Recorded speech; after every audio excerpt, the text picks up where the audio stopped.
After eyebrow gel, ito yung ginagawa ko para linisin yung mga imperfection dyan. Ito yung gamit kong brow liner. This is from Life Girls. Yung pangalan is Life Girls. Ayan. Sobrang pointed nung kanyang ano. Ayan. So, sobrang ganda niyang i-apply dito sa may buhok. Ayan. Or pwede rin sa hindi buhok. Basta ano lang, pantayin lang natin sila. Kasi yung iba kasi parang ano, bitin eh. Yung iba, bitin.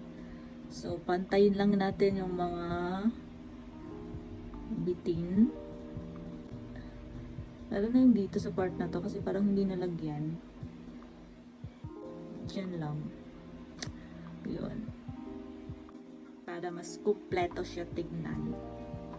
Gusto ko kasi yung very natural yung atake. Yung parang nakikita mo buhok talaga siya. Hindi yung parang nakikita mo powder siya.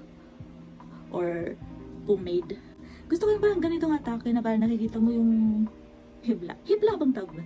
Yung parang nakikita mo yung buhok ng kilay mo, di ba? Yung ganun. Precise, ganun. Well-defined siya. Kita-kita mo yung shape. Yung kita-kita mo yung buhok ng kilay mo, di ba? Ayan. Dati, ang ginagawa ko, nagdodraw ako ng kilay para magpantay siya. Pero parang, I realize parang masyado siyang over sa akin. Masyado siyang OA. Pero maganda naman siya, guys. Don't get me wrong. Maganda naman. Pero yun nga lang, siguro kung gusto mong achievein yung natural, pakak na pakak, yung mga ganitong kilay ang hanapin ninyo. Ito, yung mga ganitong eyebrow gel, tapos yung brow liner, pang natural ang atake. Diba?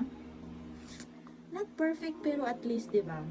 Hindi siya over, hindi siya OA. Pero okay lang guys maging OA din. Pero walang masama maging OA. Pero ako gusto ko yung natural looking na kilay. Yun ang gusto kong achievein ngayon.